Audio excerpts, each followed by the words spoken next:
আজকে আমরা যেটা নিয়ে আলোচনা করব সেটা হচ্ছে বিল্ডিং ড্রয়িংস। তো বিল্ডিং ড্রয়িংস সম্বন্ধে আলোচনা করব। এখানে দেখো, বিল্ডিং ড্রয়িংস সম্বন্ধে আলোচনা করতে গিয়ে আমরা প্রথমে যেটা জানবো সেটা হচ্ছে planning of building and orientation. তো প্ল্যানিং অফ বিল্ডিংয়ের মধ্যে এখানে কী আমরা জানতে পারবো। নাম্বার 1 হচ্ছে introduction, objectives and importance of building. Then হচ্ছে স্টেট প্রিন্সিপালস অফ প্ল্যানিংয়ের উদ্দেশ্যটা কি, প্রিন্সিপালটা কি।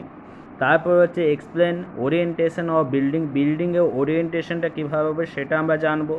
নেক্সট আমরা জানবো state the function and responsibility while planning. ঠিক আছে, যখন আমরা প্ল্যানিং করব তখন তার সে প্ল্যানিংয়ের কাজগুলো কী হবে এবং তার কি রেসপন্সিবিলিটি আছে, প্ল্যানিংয়ের রেসপন্সিবিলিটি কী আছে সেগুলো জানবো। তারপর হচ্ছে documentation to be submitted to cooperation drawing করার সময় কী ডকুমেন্ট কী সাবমিট করতে হবে সেটা আমরা জানবো। ঠিক আছে, তো চলো আমরা তাহলে শুরু করি। প্রথমে দেখো কি বলছে, প্রথমে বলছে ইন্ট্রোডাকশন। প্রথমে ইন্ট্রোডাকশনের মধ্যে যেটা বলছে যে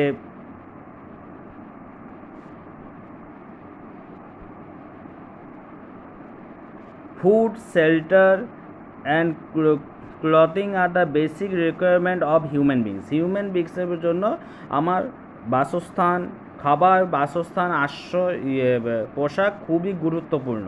by considering the sheltering expect the civil engineering play an inevitable role. Sheltering পারপাসে আমাদের সিভিল ইঞ্জিনিয়ারিংয়ের গুরুত্ব হচ্ছে অপরিসীম। Convenient branches of tree, suitable caves, huts of bamboo are a few example early means of sheltering. তো আগেকার দিনে যে আশ্রয়ের কথা বলা হয়েছে সেটা তোমার গাছের ডালে বা বাঁশের তৈরি কুঁড়ে ঘরে এইসব তোমার থাকতাম। এগুলো ছিল আমাদের বাসস্থান বা আশ্রয়স্থল। তো ইভেন ইন মডার্ন এরা এই আধুনিক যুগে adequate housing is a social impacting problem, so planning of building is an intellectual task of modern civil engineering. তো এখনকার দিনে adequate housing is a social impacting problem, তো পর্যাপ্ত পরিমাণে বাড়ি করতে হবে এবং সেই জন্য একটা প্ল্যানিং দেওয়া। যদি প্ল্যানিং না থাকে তবে আমরা ঠিকঠাকভাবে করতে পারবো না, কারণ আমাদের যখনই আমরা বাড়ি করবো আমাদের কিছু নিয়মকানুন মানতে হয়। তো আমাদের যদি নিয়মকানুন যদি না মানি, প্ল্যানিং যদি না করি, তবে আমরা করতে পারবো না, মানে বিল্ডিং করতে পারবো না। সাপোজ ধরো এখন তুমি যদি পৌরসভা আন্ডারে থাকো, তা পৌরসভার মধ্যে তোমাকে এখন বাঁকুড়া পৌরসভার কথা বলছি, যে 4 ফুট বাই 4 ফুট চারদিকে ছেড়ে তোমাকে বিল্ডিংটা করতে হবে। তাই এই ধরনের জিনিস যদি না মানি, না মানি তাহলে কী হবে, সামাজিক সমস্যাও তৈরি হবে, সেক্ষেত্রে গন্ডগোল হবে, ঝামেলা হবে। তো সেই জন্য কী হচ্ছে, আমাদের প্ল্যানিং অবশ্যই দরকার। তো এই বিল্ডিং প্ল্যানিং করার জন্য কি করতে হবে, তো চলো সেগুলো আমরা জেনে নিই। আমার এখানে দেখো বলছে বিল্ডিং প্ল্যানিং। তো প্ল্যানিং কি? Planning is the process of providing safe, healthy, economic and hygienic atmosphere in and around of A building for the human habitation. মানুষের বসবাসের জন্য, মানুষের থাকার জন্য তোমার কী ধরনের বিল্ডিং করতে হবে, যে বিল্ডিংটা সুরক্ষিত হয় এবং ইকোনমিক, অর্থশাস্ত্র, মানে কম খরচে আমি ভালো সুযোগ সুবিধা পাই, সেই ধরনের আমরা বিল্ডিং প্ল্যান করব। ঠিক আছে, বা করে থাকি। Plan of A building is the assembling or grouping. আমরা যে বিল্ডিংয়ে প্ল্যান করি সেগুলো অ্যাসেম্বলিং হয় বা তোমার কী হয়, গ্রুপিং। অ্যাসেম্বলিং কেন বলা হয়, কারণ একটা বিল্ডিং প্ল্যানের মধ্যে সেখানে বিভিন্ন টাইপের রুম থাকে। আর গ্রুপিং বলতে কি বোঝায়, যেখানে একটা বিল্ডিংয়ের মধ্যে একই ধরনের অনেকগুলো রুম থাকে, সেটা হচ্ছে গ্রুপিং। আর অ্যাসেম্বলির মধ্যে একটা বিল্ডিংয়ের মধ্যে অনেক ধরনের রুম থাকে। যেমন ধরো তোমার স্টাডি রুম আছে, বেডরুম আছে, kitchen, guest room, dining room, drawing room, সব একসাথে মিশে আছে, তাই ওটাকে বলছে অ্যাসেম্বলিং। ঠিক আছে, arranging it's component parts in a systematic manner. একটা সিস্টেমেটিক প্রসেসে তোমার এগুলোকে অ্যারেঞ্জ করা হয়। বিল্ডিং প্ল্যান কেন? কারণ বিল্ডিং প্ল্যানের সাহায্যে আমরা বুঝতে পারি আমার অ্যারেঞ্জমেন্টটা ঠিকঠাক আছে কি না। And proper order so as to form a meaningful wholesome and homogeneous body with a comprehensive lookout of meet its day-to-day functional purpose। তার এছাড়া কি কাজে লাগবে এবং ফাংশনগুলো অ্যাপ্রোপ্রিয়েট কিনা, যে কাজে লাগে সে কাজে পারপাসে আমার রুমগুলো ঠিকঠাক আছে কিনা সেটাও আমার বিল্ডিং প্ল্যানের মধ্যে ভাবতে হবে। ঠিক আছে, এবার হচ্ছে object use and importance kept in mind while planning. যখন আমি প্ল্যানিং করব আমি কি উদ্দেশ্যে প্ল্যানটা করছি, মানে কি জন্য আমার এই রুমটা দরকার এবং তার গুরুত্ব কতটা, এই উদ্দেশ্য এবং গুরুত্ব মাথায় রেখে আমাকে প্ল্যানগুলো করতে হবে বা প্ল্যানটা করতে হবে। তো দেখো নাম্বার 1 যেটা বলছে planning should be according to the functional object and requirement. তা প্ল্যানিং অবশ্যই হতে হবে তোমার বস্তুর মানে কার্যকারিতা অনুযায়ী এবং প্রয়োজনীয়তা অনুযায়ী প্ল্যানিং হতে হবে। নেক্সট বলছে general scope and purpose of the বিল্ডিংটা কী পারপাসে আমরা কাজ করছি, বিল্ডিংটা কী পারপাসে হচ্ছে সেটা অবশ্যই আমাকে জানতে হবে। নেক্সট বলছে লিগালিটি অফ ওনারশিপ রাইট। তা যখন প্ল্যানিং করব তার আগে দেখতে হবে যে যিনি আমাকে প্ল্যান করতে দিচ্ছেন তিনি লিগালি ওনার কিনা। ঠিক আছে, মানে তার দলিলপত্র সব ঠিকঠাক আছে কিনা। ঠিক আছে, লোকাল রুলস, আমার স্থানীয় যে জায়গাতে প্লটটা আছে, যে লোকেশনে প্লটটা সেই লোকেশন বা সেটা পৌরসভা বা তোমার পঞ্চায়েত যে কোনো এরিয়া হতে পারে, বা সেই পৌরসভায় কী রুল আছে, সেই পৌরসভায় যে রুল আছে সেই রুল আমাকে ফলো করতে হবে যখন আমি প্ল্যানটা করব। অ্যান্ড ফিনান্সিয়াল স্ট্যাটাস, যিনি আমাকে যার প্ল্যানটা আমি করব তার ফিনান্সিয়াল স্ট্যাটাস কীরকম, তার আর্থিক অবস্থা কীরকম সেটাও ভাবতে হবে। ঠিক আছে, তিনি কী ধরনের রুম চাইছেন, তিনি কী ধরনের প্ল্যান চাইছেন সেটা আমাকে অবশ্যই জানতে হবে, কারণ টোটাল প্ল্যানটা ও ডিপেন্ড করছে অর্থ কতটা আছে। যেমন অর্থ বরাদ্দ থাকে সেই ধরনের প্ল্যান হয়। ঠিক আছে, নেক্সট বলছে এই double story building providing same floor area that of a single story is cheaper about 15 to 20%। একটা ডবল স্টোরি বিল্ডিংয়ের ক্ষেত্রে কী হয়, একই ফ্লোর এরিয়া থাকে এবং সেটা সিঙ্গেল, একতলার চেয়ে দুতলার যে আমরা বিল্ডিং তৈরি করি সেখানে আমার নিচতলায় যে খরচটা তার থেকে 15 থেকে 20% কম খরচ হয়ে থাকে। তারপরে কি বলছে local bylaws and rule should be considered. তোমার স্থানীয় নিয়ম কানুন, স্থানীয় আইন নিয়ম নীতি অবশ্যই মেনে চলতে হবে। নেক্সট তারপরে দেখো, তারপর যেটা বলছে climate condition of the area should be take under consideration. সেখানে তোমার আবহাওয়া কীরকম, ঠিক আছে, সেটা অবশ্যই জানতে হবে। কেন এখানে আবহাওয়ার কথা বলা হচ্ছে, কারণ ধরো আমার পাহাড়ি অঞ্চলে আমার বিল্ডিংয়ের এক্সপেক্ট এক ধরনের, ঠিক আছে, সমতল জায়গায় এক ধরনের। এবার তোমার কোনো জায়গায় মাটি নরম, কোনো জায়গায় তোমার পাথুরে মাটি। কেন এগুলো কথাটা বলা আছে, কারণ যে নরম মাটি হলে তার বিয়ারিং ক্যাপাসিটি কম থাকে, তা সেখানে অবশ্যই কলাম দরকার হয়। ঠিক আছে, যখন আমি বিল্ডিং প্ল্যান করব সেখানে আমার কটা কলাম হবে বা সেই বিল্ডিংটা আমার কলাম দিয়ে হবে কি না নর্মাল হবে সেটা সবই ওখানে উল্লেখ করা থাকে। ঠিক আছে, এই জন্য ওখানে ক্লাইমেট, আবহাওয়া, পরিবেশ সব কিছু আমার জানতে হবে। ঠিক আছে, এ স্কোয়ার ও circular plan is cheaper and compact. একটা বর্গাকার বা একটা গোলাকার প্ল্যান অবশ্যই সেটা সস্তা এবং মজবুত হয়। Plan should be according to the shape of plot. Plan অবশ্যই প্লটের শেপের উপর নির্ভর করে এবার বা প্লটের আকার ও আকৃতি অনুযায়ী হয়ে থাকে। নেক্সট হচ্ছে relationship between different rooms and the size should be consider. বিভিন্ন রুমের সাইজ সম্পর্কে অবশ্যই ভাবতে হবে। বিভিন্ন রুমের যে সাইজ একে অপরের সম্পর্কিত হতে হবে। মানে কেন বলছি কথা, ধরো আমার কিচেনের কাছেই আমাকে ড্রয়িং এবং ডাইনিং রুম রাখতে হবে। এবার সেখানে যদি ইন্ডিভিজুয়াল যদি কিচেন রুম একটা, ড্রয়িং রুম একটা, ডাইনিং রুম একটা করি, তাহলে সেখানে কী হবে, তোমার জায়গাটা কম হবে, কিন্তু সেটা যে open kitchen cum dining room কোথায়, সেখানে জায়গাটা অনেকটা পাওয়া যাবে এবং আমার সেখানে কি বলবো, সেই এরিয়াটা ভালো ফাংশনাল দিক দিয়ে খুব ভালো হবে। ঠিক আছে, নেক্সট হচ্ছে অ্যাভেলেবিলিটি ম্যাটেরিয়ালস এবং মেথড। ঠিক আছে, এবার যে লোকেশনে আমার কাজ হবে সেই লোকেশনে কী ধরনের ম্যাটেরিয়াল পাওয়া যায় সেটাই অবশ্যই আমাকে জানতে হবে। এবার হচ্ছে নেক্সট হচ্ছে টপোগ্রাফি অফ প্লটের টোপোগ্রাফি অবশ্যই মাথায় রাখতে হবে। তারপরে বলছে দেখো, তারপর যেটা বলছে যে a square plan to cheaper than oblong.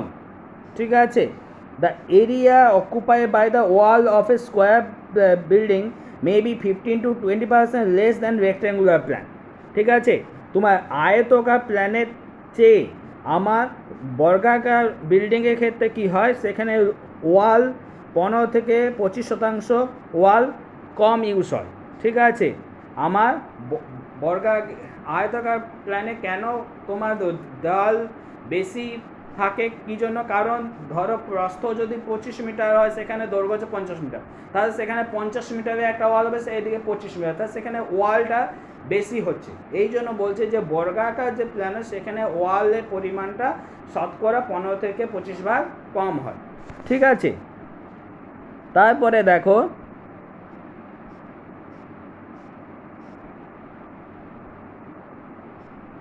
A square plan makes a house compact. একটা স্কোয়ার প্ল্যান বাড়িটাকে মজবুত করে। It makes the house cooler in summer season and warmer in window season. Window নয়, এটা হবে উইন্টার সিজন। ঠিক আছে, since fewer wall are exposed hence a sequence plan is always prefer. ঠিক আছে, বলছে একটা বর্গাকার প্ল্যান আমার বাড়িটাকে মজবুত করে। এছাড়া বলছে তুলনামূলকভাবে গ্রীষ্মকালে বাড়িটাকে তুলনামূলকভাবে ঠান্ডা থাকে এবং শীতকালে তুলনামূলকভাবে গরম থাকে, মানে কম্পেয়ার করানো হচ্ছে, অন্য সব প্ল্যানের সাথে কম্পেয়ার করে এই কথাটা বলা হয়েছে। ঠিক আছে, এটা নয় যে বর্গাকার প্ল্যানিং করলে ঠান্ডা হবে, সে কম্পেয়ার মানে সব রুমে ঠান্ডা গরম সব ব্যাপার থাকে, মানে আয়তকার যে প্ল্যান হয়, আয়তকার প্ল্যানের তুলনায় তোমার স্কোয়ার বা বর্গাকার প্ল্যানের ক্ষেত্রে যে হাউসগুলো হয় সেখানে তুলনামূলকভাবে, মানে আয়তকার প্ল্যানের সাথে তুলনা করলে তোমার গ্রীষ্মকালে ঠান্ডা হয় এবং শীতকালে গরম হয়। ঠিক আছে, অ্যাকর্ডিং টু দ্য প্ল্যানিং অনুযায়ী that's the main object of planning may be summarize 3 word. ঠিক আছে, তোমার প্ল্যানিংটাকে বলছে প্ল্যানিংটাকে 3টে ওয়ার্ডে আমরা এখানে বলতে পারি। কি হেলথ, কনভেনিয়েন্স, বিউটি, এই 3টের উপর ডিপেন্ড করে আমার প্ল্যানিং হয়। ঠিক আছে, চলো জানি এই 3টে ওয়ার্ড। প্রথমে যেটা বলছে হেলথ কি বলছে, to create and promote healthy condition and environment for all people. ঠিক আছে, তাই হেলথ কি বলছে, যদি আমার স্বাস্থ্য ব্যবস্থা আমার কি করে, আমার হেলদি কন্ডিশন আমি এমনভাবে প্ল্যান করবো যেখানে হেলদি কন্ডিশনটা প্রায়োরিটি পায় এবং সেখানে মানে খোলামেলা জায়গা। হেলথের ব্যাপারটা কেন খোলামেলা জায়গা। ধরো আমি একটা সাপোজ ধরো আমি একটা প্ল্যান করেছি, সেখানে আমি প্রতিটা রুমে ছোট ছোট দরজা না করে তোমার একটা রুমে ঠিক মাঝখানে একটা বড় সাইজের জানলা করেছি। ঠিক আছে, কেন বড় সাইজের জানলা করা আছে, সেখানে পর্যাপ্ত পরিমাণে আলো বাতাস আসতে পারবে। ঠিক আছে, এমন নয় যে দিনের বেলা তো লাইট জ্বালতো, মানে এমনভাবে তোমার প্ল্যান করতে হবে যাতে দিনের বেলায় প্রাকৃতিক আলো বাতাসটা রুমে প্রবেশ করতে পারে। ঠিক আছে, তাতে কি হবে, তাতে মুক্ত অক্সিজেন পাওয়া যাবে, শরীর সুস্থ থাকবে। এবার যে বদ্ধ রুম হয় সেখানে তোমার সবসময় প্রাকৃতিক আলো থাকে না, সেখানে সবসময় কৃত্রিম আলো এবং কৃত্রিম বাতাসের উপর নির্ভর করতে হয়। কৃত্রিম বাতাস বলতে অবভিয়াসলি ফ্যান বা এসির কথা বলছি, তাহলে সেগুলোর উপর সবসময় থাকলে সেগুলোর মধ্যে সবসময় থাকলে কী হয়, শরীর অসুস্থতার প্রবণতা থাকে, অসুস্থ হওয়ার প্রবণতা থাকে। কিন্তু যদি আমার যদি মুক্ত আলো বাতাস পাওয়া যায়, সেখানে শরীর অনেক সুস্থ থাকে। ঠিক আছে, সকালবেলা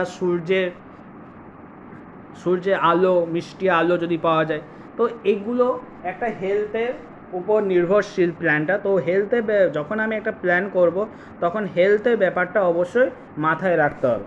নেক্সট বলছে convenience. The object of convenience is meant in the form of various needs of community as social, economic, cultural, recreational, অ্যানিমিস etcetera. তো যেটা হচ্ছে কনভেনিয়েন্স বলতে আমি কি উদ্দেশ্যে করছি। ধরো আমি প্রাইভেট বিল্ডিং, আমি শুধু বসবাস করব সে ধরনের বিল্ডিং করছি কি না, আমি সেখানে কোনো একটা লজ করলে সেটা আলাদা পারপাস। ঠিক আছে, লজের জন্য বিল্ডিং প্ল্যান আলাদা হবে। এবার যদি কোনো এডুকেশনাল বিল্ডিং, ধরো কলেজ, স্কুল হয়, তার বিল্ডিং প্ল্যানটা আলাদা হবে। অফিস পারপাসে যদি ইউজ হয়, তার জন্য বিল্ডিং প্ল্যান আলাদা হবে। ঠিক আছে, তো কী পারপাসে ইউজ করছি সেটা অবশ্যই আমার মাথায় রাখতে হবে। নেক্সট হচ্ছে বিউটি মানে সৌন্দর্য। Two preserve aesthetics the design of all elements of town and city plan, which included preservation of trees, ancient architectural building of cultural and historical importance, buildings of worship। ঠিক আছে, তো আমার যেটা বলা আছে যে সৌন্দর্য মানে two preserve the aesthetic in design of all element of town and city plan. ঠিক আছে, সমস্ত যে সিটি প্ল্যান বা একটা সৌন্দর্য, তোমার একটা মন্দিরের একটা সৌন্দর্য আলাদা, মানে নকশা বা কারুকার্য, সেটাও একটা প্ল্যানের মধ্যে পড়ে। ঠিক আছে, আমি যদি প্ল্যান করি সেখানে নকশাটাও মাথায় রাখবে যে কী নকশাটা করবো। বোঝা গেল? তা প্ল্যান যখন করব তখন অবশ্যই নকশাটাও মাথায় রাখবে, যেটা একটা সৌন্দর্য প্রকাশ করে নকশাটা। এবার হচ্ছে প্রিন্সিপালস দেখো, অনেকগুলো প্রিন্সিপাল আছে। The factors of principles which govern the theory of planning detail are as shown below. এখানে অনেকগুলো আছে। দেখো কি বলছে। প্রথম হচ্ছে অ্যাসপেক্ট, নেক্সট হচ্ছে prospect, privacy, furniture requirement, roominess, grouping, circulation, sanitation, flexibility, elegance, economy আর প্র্যাকটিক্যাল কনসিডারেশন। ঠিক আছে, তো এতগুলো আছে। নেক্সট দেখো অ্যাসপেক্ট। তো অ্যাসপেক্টটা কি বলছে, the arrangement of door and window in external walls of building which the অকুপেন্টস to receive and enjoy nature's gifts as Sunshine, bridge and the beauty of landscape and the same time protecting the inmates from effects. ঠিক আছে, তা aspect বলতে কী হচ্ছে, বাইরের দেওয়ালে যে দরজা জানলার যে অ্যারেঞ্জমেন্ট ব্যবস্থা, সেটা কি করছে, সেটা আমার কেন ব্যবস্থা, সেটা কি করছে, সূর্যের আলো বাতাস আসবে, সৌন্দর্য ল্যান্ডস্কেপ, মানে যেটা অ্যাসপেক্ট বলতে চাইছে, ধরো আমার যেখানে একটা প্লট আছে সেখানে ঠিক এক সাইডে একটা প্রাকৃতিক সৌন্দর্য আছে, তবে আমি যখন প্ল্যান করব অবশ্যই ওই সাইডে একটা বেলকনি থাকবে, এবং বেলকনি শুধু না, তার সাথে একটা বড় জানলা থাকবে, যাতে আমি রুমের ভেতরে বসেও আমি ওই সৌন্দর্য উপভোগ করতে পারি। ঠিক আছে, তো এটাই হচ্ছে অ্যাসপেক্ট, মানে এটা পুরো ডিপেন্ড করছে দরজা জানলার অ্যারেঞ্জমেন্টের উপর। দরজা জানলার অ্যারেঞ্জমেন্টগুলো এমনভাবে হতে হবে যাতে প্রাকৃতিক আলো বাতাস আমার রুমে প্রবেশ করতে পারে, এবং তার সাথে যদি প্রাকৃতিক সৌন্দর্য যদি থাকে সেটাও যেন আমি রুমে বসে আমি উপভোগ করতে পারি। ঠিক আছে, সেইভাবে আমাকে প্ল্যানটা করতে হবে, এবং এই টোটালটাকে বলা হচ্ছে aspect. The manner of arrangement of rooms or peculiarity of arrangement of doors and windows in the external walls of building to draw maximum effect from sun and wind termed as aspect। ঠিক আছে, তো যেটা আমি যে কথাটা বললাম সেটাই আরেকবার বলছি, যে আমার দরজা জানালার অ্যারেঞ্জমেন্টের উপর নির্ভর করে আমার সেখানে কেমন আলো বাতাস আসবে, আদৌ আসবে কি না, পুরো বিন্যাসটা, দরজা জানালার বিন্যাসের উপর নির্ভর করে আমার রুমের মধ্যে আলো বাতাস যাওয়া আসা পুরো সিস্টেমটাকে টোটাল বলছে অ্যাসপেক্ট। ধরো আমার পূর্ব দিকে আমার জানলা আছে, দক্ষিণ দিকে জানলা আছে, আমি যদি পশ্চিম দিকে যদি জানলা রাখি, পশ্চিম দিকে যদি জানলা রাখি তবে কি হবে, পশ্চিমের জানলার আগে আমি, যেহেতু আমাদের গ্রীষ্মপ্রধান দেশ, বা আমি আমার লোকেশনে বলছি, আমার লোকেশন সামার থাকে 9 থেকে 10 মাস, সেহেতু আমার পশ্চিম দিকে জানলার আগে ম্যাক্সিমাম টাইম জানলাটা বন্ধ করে রাখতে হবে। কেন বন্ধ করে রাখতে হবে? কারণ আমার সকালে সূর্যের আলো চেয়ে তার পরন্তি মানে বেলার দিকে সূর্য পশ্চিম দিকে ঢলে যায়, তাহলে একদম সূর্য অস্ত যাওয়া পর্যন্ত সূর্যের আলো পশ্চিম দিকে, তাহলে সেক্ষেত্রে রুমটা আমার গরম হবে। ঠিক আছে, তাহলে আমি কি করব, আমি জানলা পশ্চিম দিকে রাখবো না, আমি দক্ষিণ দিকে কেন জানলা রাখবো, দক্ষিণ দিকে আমি সন্ধ্যা থেকে দক্ষিণা হাওয়া, মিষ্টি শীতল দক্ষিণা হাওয়া আমি পাবো, আমার রুমে প্রবেশ করবে, আমার রুমটা ঠান্ডা থাকবে, সকালে সূর্যের মিষ্টি সূর্যের আলো আমার রুমে আসবে, তাই আমি পূর্ব দিকে জানলা রাখবো। ঠিক আছে, এছাড়া কি উত্তর দিকে কেন আমরা জানলা রাখি না সাধারণত? কারণ উত্তর দিকে আমাদের শীতকালে কি হয়, উত্তরে হাওয়াতে ঘরটা পুরো ঠান্ডা করে, যেটা আমার দরকার নেই। ঠিক আছে, ওই জন্য আমরা সবসময় কি প্রেফার করি, সবসময় প্রেফার করি জানলা অথবা দরজা সবসময় আমরা পূর্ব এবং দক্ষিণ দিকে প্রেফার করে থাকি। ঠিক আছে, এবার সাপোজ ধরো আমরা প্রেফার করি দক্ষিণ এবং পূর্ব দিকে, কিন্তু আমার যেখানে প্লট আছে সেখানে উত্তর দিকে একটা সুন্দর প্রাকৃতিক সৌন্দর্য আছে, এবার কি আমি এই নিয়ম অনুযায়ী কি ওখানে কোনো জানলা করব না? অবশ্যই করব, অবশ্যই করব, ওখানে অবশ্যই জানলা করতে হবে। এবার সেই জানলাটা অবশ্যই তোমার পার্মানেন্টভাবে কাঁচ না দিয়ে তোমার যাতে মাঝে মাঝে জানলাটা খোলা যায় সেই সিস্টেমে করতে হবে, মানে প্রাকৃতিক সৌন্দর্যটা যাতে উপভোগ করতে পারে সেই ব্যবস্থার জন্য তখন আমরা উত্তর দিকে জানলা করলাম। ঠিক আছে, আমরা ওই জন্য বলে যখন আমরা প্ল্যান করব তখন আমার পুরোভাবে সেই জায়গায় যে প্র্যাকটিক্যালিভাবে জিনিসটা ভালোভাবে দেখে এবং তার উপর সিচুয়েশনের উপর নির্ভর করে আমার প্ল্যান করতে হবে। ঠিক আছে, গতানুগতিক যে নিয়ম সেই নিয়মকানুন আছে, কিন্তু তার সাথে সাথে আমার সিচুয়েশন অবস্থা দেখে বা অবস্থার সাপেক্ষে আমাকে প্ল্যান করতে হবে। ঠিক আছে,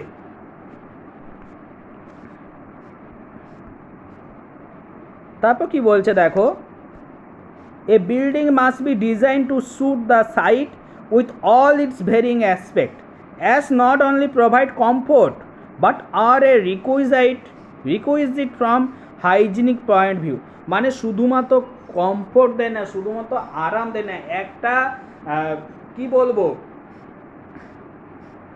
একটা স্বাস্থ্যকর পরিবেশ দেয়। ঠিক আছে, each room of residential building should have a particular aspect, being certain rooms needs morning sun and other rooms need less light, মানে প্রত্যেক রেসিডেন্সিয়াল রুমের ক্ষেত্রে বলছে, রেসিডেন্সিয়াল রুমের প্রতিটার ক্ষেত্রে তোমার একটা নির্দিষ্ট উদ্দেশ্য থাকে, পার্টিকুলার এক্সপেক্ট থাকে। ঠিক আছে, কোনো রুমে সূর্যের সকালে আলোটা দরকার, আবার কোনো রুমে কম আলো দরকার। ঠিক আছে, দেখো এখানে রেকমেন্ডেশনটা দেখো,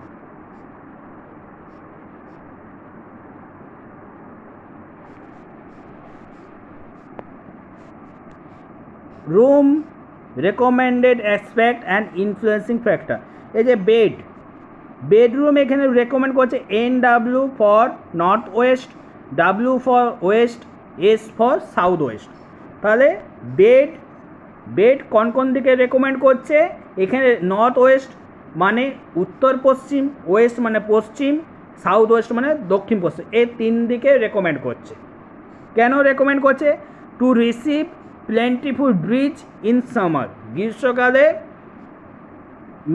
ঠান্ডা হাওয়া পাওয়া যাবে, তাই বেড রেকমেন্ড করছে দক্ষিণ পশ্চিম, পশ্চিম অথবা উত্তর পশ্চিম দিকে।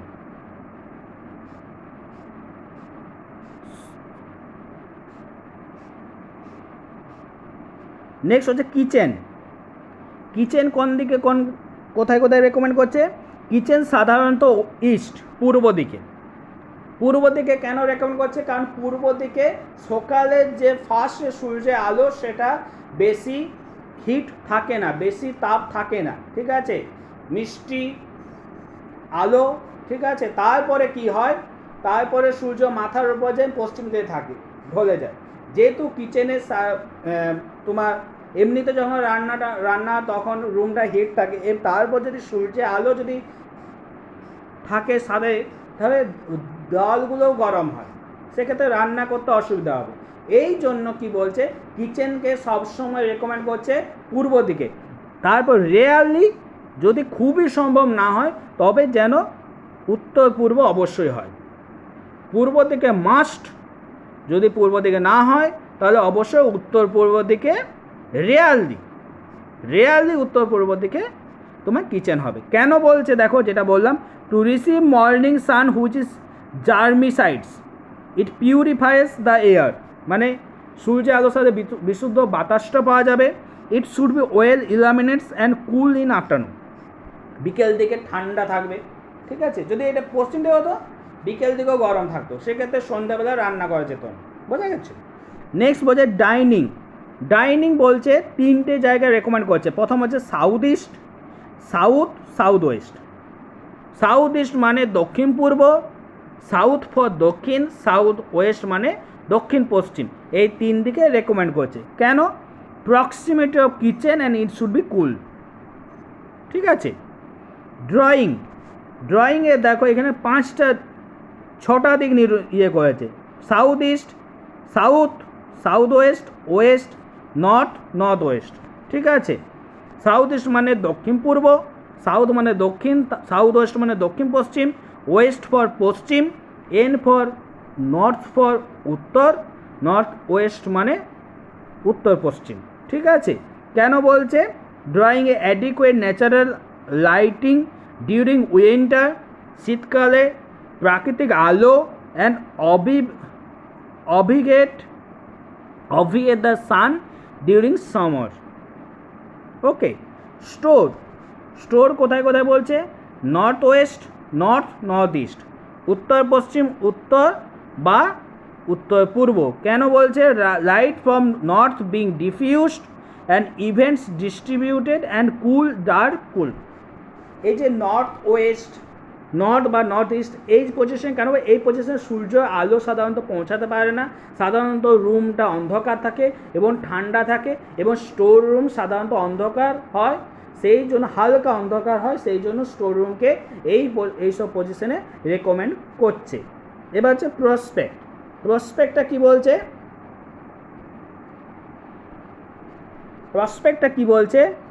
Prospect is to enrich the outside view, ঠিক আছে। প্রসপেক্টটা বলছে পুরোপুরি তোমার বাইরের ভিউটার উপর নির্ভর করে। তাহলে এসপেক্টটা কি হলো? এসপেক্টটা তোমার দরজা জানলা বিন্যাসের উপর নির্ভর করলো এসপেক্ট। প্রসপেক্টটা হলো বাইরের ভিউ। কি বলছে? Elevation or end view created by prominent exposed in the better construction, better looking portion, and at the same time concealing from the view any undesirable one. তাহলে ভিউটা কেমন লাগছে, কেমন সৌন্দর্য লাগছে, ঠিক আছে। আমার তার প্রসপেক্ট মানে কি বললাম? প্রসপেক্টটা ডিপেন্ড করছে আউটসাইড ভিউ, ঠিক আছে। ওই জন্য আমাদের যখন ড্রয়িং করবো তখন বলে এলিভেশনটা করতে হবে, ঠিক আছে। এলিভেশনটার সাহায্যে কিন্তু আমি আউটসাইড ভিউটা দেখতে পারবো, ঠিক আছে, বুঝতে পারবো যে কেমন হচ্ছে আউটসাইড ভিউটা। Prospect must not only make outer appearance, prospect শুধুমাত্র আউটার অ্যাপিয়ারেন্সটা অ্যাট্রাকটিভ হলে হবে না, বাট অলসো তার সাথে সাথে মেনটেন করতে হবে, maintain quality such as comfort, cheerfulness, security, labour saving, up to date needs must also prove a good investment. বলে প্রসপেক্টে শুধুমাত্র বাইরের দিকটা অ্যাট্রাকটিভ হলে হবে না, তার সাথে সাথে অবশ্যই মেনটেন করতে হবে, অবশ্যই দেখতে হবে যে কমফোর্ট আছে কি না, আরামদায়ক কি না, সুরক্ষার দিক দিয়ে ঠিকঠাক আছে কি না, সব কিছু দেখতে হবে, এসব কিছু দেখতে হবে। নেক্সট কি বলছে দেখো, নেক্সট বলছে the outside appearance can be improved by attractive plan. ঠিক আছে, আউটসাইড অ্যাপিয়ারেন্সটা ইমপ্রুভ করা যায় অ্যাট্রাকটিভ প্ল্যানের সাহায্যে, providing by windows and utilisation of good landscape. ভালো ল্যান্ডস্কেপের সাহায্যে আমরা আউটসাইড ভিউটা আউটসাইড অ্যাপিয়ারেন্সটা ইমপ্রুভ করতে পারি বা এবং উইন্ডোর সাহায্যে। প্রাইভেসি খুবই ইম্পর্টেন্ট। ঠিক আছে, আমি যখন প্ল্যান করব তখন আমার প্রাইভেসির দিকটা সব সময় মাথায় রাখতে হবে। তো কি বলছে দেখা যাক। Privacy is the screening provided for the individual from the others different from secularism. It is one of the important principles and planning building of all types of general and residential buildings in particular. If there is respect of privacy, it is a deplorable fault which cannot be compensate a host of other merit. তাই privacy যেটা মোদ্দা কথা বলছে, privacy হচ্ছে প্রতিটা রুমের ক্ষেত্রে দেখো it is one of the important principal of the building প্ল্যানিংয়ের ক্ষেত্রে প্রাইভেসিটা বলছে সব একটা অনেক গুরুত্বপূর্ণ প্রিন্সিপাল আছে, অনেক গুরুত্বপূর্ণ পার্ট আছে, তার মধ্যে প্রাইভেসি হচ্ছে অন্যতম। ঠিক আছে, এখানে বলছে of all type of general residential, সকল প্রকার বিল্ডিংয়ের ক্ষেত্রে প্রাইভেসি খুবই গুরুত্বপূর্ণ। যদি privacy if there in respect of privacy, মানে প্রাইভেসি যদি কোনো প্রবলেম থাকে তাহলে সেক্ষেত্রে তোমার বিল্ডিং প্ল্যানটাই তোমার প্রবলেম হয়ে যাবে, মানে বিল্ডিং প্ল্যানটা কাজেই লাগবে। তাই বিল্ডিং প্ল্যানটা যখন তুমি তৈরি করবে তখন অবশ্য প্রাইভেসির দিকটা অবশ্যই মাথায় রাখতে হবে। দেখ কি বলছে, privacy can be privacy of sight as need in bathrooms, water closet, urinals. ঠিক আছে, তাই প্রাইভেসি সাইট কোনগুলো বাথরুম, ওয়াটার ক্লোজেট, ইউরিনাল, এগুলো খুব গুরুত্বপূর্ণ পার্ট। ঠিক আছে, আর কি বলছে, প্রাইভেসি অফ সাউন্ড প্রাইভেসি, মানে এক রুম থেকে সাউন্ড অন্য রুমে যা না যায় সেটা হচ্ছে সাউন্ড প্রাইভেসি। ঠিক আছে, এটা বলছে as needed in confidential discussion and in a room of both types of sight and sounds required in a bedroom। মানে বেডরুমে কী ধরনের প্রাইভেসি? বেডরুমে সাইট এবং সাউন্ড দু ধরনের প্রাইভেসি তোমার বেডরুমে দরকার। সিমিলার টাইপে বাথরুমে কী ধরনের প্রাইভেসি দরকার? প্রাইভেসি অফ সাইট, যাতে দেখতে না পায়। ঠিক আছে, আর তোমার ধরো কোনো রুমে খুব গুরুত্বপূর্ণ আলোচনা চলছে, সেই রুম থেকে যাতে আওয়াজ অন্য রুমে না যায়, তা সেখানে সাউন্ড প্রাইভেসি দরকার। তা আমার প্রাইভেসির মধ্যে কোনটা ইম্পর্টেন্ট? একটা সাইট প্রাইভেসি আর সাউন্ড প্রাইভেসি। তো সাইট প্রাইভেসি এবং সাউন্ড প্রাইভেসি কোন রুমের ক্ষেত্রে খুবই গুরুত্বপূর্ণ? বেডরুমের ক্ষেত্রে। ঠিক আছে, তো এগুলো সবসময় মাথায় রাখতে হবে। দেখো এখানে প্রাইভেসির দুটো ক্লাসিফিকেশন দেয়, একটা হচ্ছে ইন্টারনাল প্রাইভেসি আর একটা হচ্ছে এক্সটার্নাল প্রাইভেসি। ইন্টারনাল প্রাইভেসি কী বলছে? Internal privacy is the privacy within the building. Internal privacy বলতে বিল্ডিংয়ের মধ্যে যে প্রাইভেসি সেটা হচ্ছে internal privacy. It can be easily achieve by proper grouping of rooms as bed, dressing, toilet, kitchen, dining. বলছে internal প্রাইভেসিটা হচ্ছে ভেতরে রুমে বিল্ডিংয়ের ভেতরে প্রাইভেসি, এবং এটাকে খুব সহজেই অর্জন করা যায় যদি আমি রুমের বিন্যাসটা আমি ঠিকঠাক করি, তবে আমি ইন্টারনাল প্রাইভেসিটা খুব সহজে আমি অর্জন করতে পারবো। ঠিক আছে, useful planning of entrance and circulation place. মানে এন্ট্রান্স, কোন রুমের এন্ট্রান্সটা ঠিকঠাকভাবে প্ল্যান করতে হবে, মানে কোন দিকে এন্ট্রান্স হবে। ঠিক আছে, ইউজফুল প্ল্যান, কার্যকরী প্ল্যান করতে হবে এন্ট্রান্সের ক্ষেত্রে। ঠিক আছে, তারপরে দেখো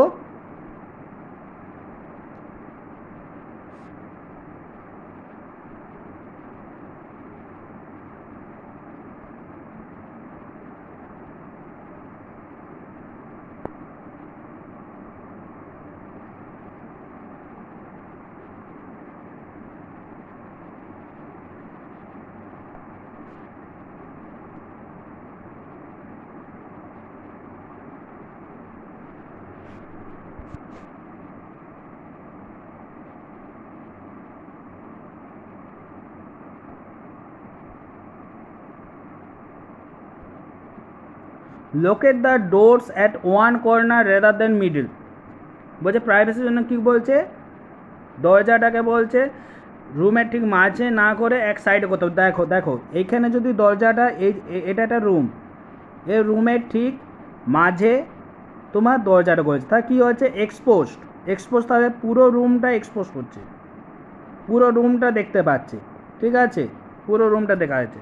আর যদি আমি এক সাইডে যদি করি, আমি যদি দরজা যদি এক সাইডে করি, সেক্ষেত্রে কী হবে, আমার এক্সপোজড এরিয়াটা তুলনামূলকভাবে অনেক কম হবে, ঠিক আছে, এক্সপোজ এরিয়াটা তুলনামূলকভাবে কম হবে। তাই এটা একটা প্রাইভেসি, এইগুলো ভেবে কাজ করতে হয়। তাহলে আমি দরজার কোন পজিশনে রাখবো, দরজাটা মাঝে রাখবো না সাইডে, তার দরজা যদি আমি সাইডে রাখি সেখানে কী দেখবো, রুমের প্রাইভেসিটা বেশি ভালো হচ্ছে, মানে রুমের সুরক্ষা বেশি পাচ্ছে। যদি আমি মাঝে করি রুমের সুরক্ষা কম হচ্ছে, ঠিক আছে। তাই এটাও এক ধরনের ইন্টারনাল প্রাইভেসি। এই দেখো আমি ঠিক কর্নারে করেছি, কর্নারে করার জন্য কতটা এক্সপোজ এরিয়া, জাস্ট এই পোর্শনটা এক্সপোজ হচ্ছে, বাকি পোর্শনটা এই পোর্শনটা পুরোটাই সুরক্ষিত, ঠিক আছে। এই দেখো corner door with better mode of hanging shutter maximum privacy দিচ্ছে, ঠিক আছে। এখানে শুধু কর্নার ডোর ছিল, আর এখানে শুধু কর্নার ডোর না, তার সাথে হ্যাঙ্গিং শাটারের ব্যবস্থা আছে, তাই জন্য এখানে প্রাইভেসিটা ম্যাক্সিমাম আছে, ঠিক আছে। দেখো কী বলছে, door with single shutter offer more privacy only when they are kept closed. বলছে সিঙ্গেল শাটারের দরজা তখনই সবচেয়ে বেশি প্রাইভেসিতে যখন সেটা তারা মানে ক্লোজ থাকে। Doors with two shutter offer better privacy as one shutter can be close leaving the other open. বলছে টু শাটার তখনই ভালো যখন একটা খোলা থাকবে একটা বন্ধ থাকবে, একটা শাটার খোলা একটা শাটার বন্ধ, ঠিক আছে। Internal privacy can be obtain by proper grouping of rooms and carefully planning of circulation. Internal privacy বলছে অবটেন্ড বাই প্রপার, তাই ইন্টারনাল প্রাইভেসিটা আভ্যন্তরীণ সুরক্ষাটা কিসের উপর ডিপেন্ড করছে, আমার রুমের বিন্যাসটা কীরকম আছে সে, এবং তার সাথে আমার সার্কুলেশনটা উপরও নির্ভর করছে, ঠিক আছে। এক্সটার্নাল প্রাইভেসি কী বলছে, privacy of whole building can reference to the surrounding buildings and road, ঠিক আছে। এক্সটার্নাল প্রাইভেসি হচ্ছে বিল্ডিংয়ে বাইরের অবস্থা, মানে রাস্তা থেকে আমার কোনো বিল্ডিংয়ের রুম যদি দেখা যায় তাহলে সেটা আমার এক্সটার্নাল প্রাইভেসি ক্ষেত্রে ব্রেকডাউন করছে, ঠিক আছে, মানে বাইরের থেকে বিল্ডিংয়ের সুরক্ষা, সেটা হচ্ছে এক্সটার্নাল প্রাইভেসি, বুঝেছো। দেখো এক্সটার্নাল প্রাইভেসি কীভাবে অ্যাচিভ করা যায়, having a compound wall to height 1.35 to 1.5 metre, ঠিক আছে, মানে মধ্যা কথা হচ্ছে 5 ফুট থেকে 7 ফুটের 5 ফুট থেকে 6 ফুটের বা 4 ফুট থেকে 6 ফুটের একটি প্রাচীর থাকবে আমার যে প্লট, সেই প্লটের চারপাশে, যাতে কি রাস্তার থেকে মানুষ আমার ভেতরে কিছু যাতে দেখতে না পায়। Planting of trees along the compound wall which act as sound barrier and side barrier as well. বলছে তাছাড়া ওই প্রাচীরের আশেপাশে গাছ রোপণ করতে হবে, যাতে এটা কী করবে, এটা সাউন্ড ব্যারিয়ার এবং সাইড ব্যারিয়ারে কাজ করবে, মানে বাইরের থেকে ভেতরে কিছু দেখা যাবে না, আর ভেতর থেকে আওয়াজ বাইরে বেশি আসবে না, বা বাইরের যে আওয়াজ সেটাও আমার ভেতরে যাবে না, সাউন্ড ব্যারিয়ারে কাজ করবে গাছগুলো। নেক্সট বলছে providing ground glass window and ventilator Venetians have the advantage of offering privacy as well as air circulation. Ground glass Venetian offer light as well, ঠিক আছে। এখানে বলছে গ্লাস উইন্ডোর কথা বলা হচ্ছে, যাতে কি হচ্ছে আমার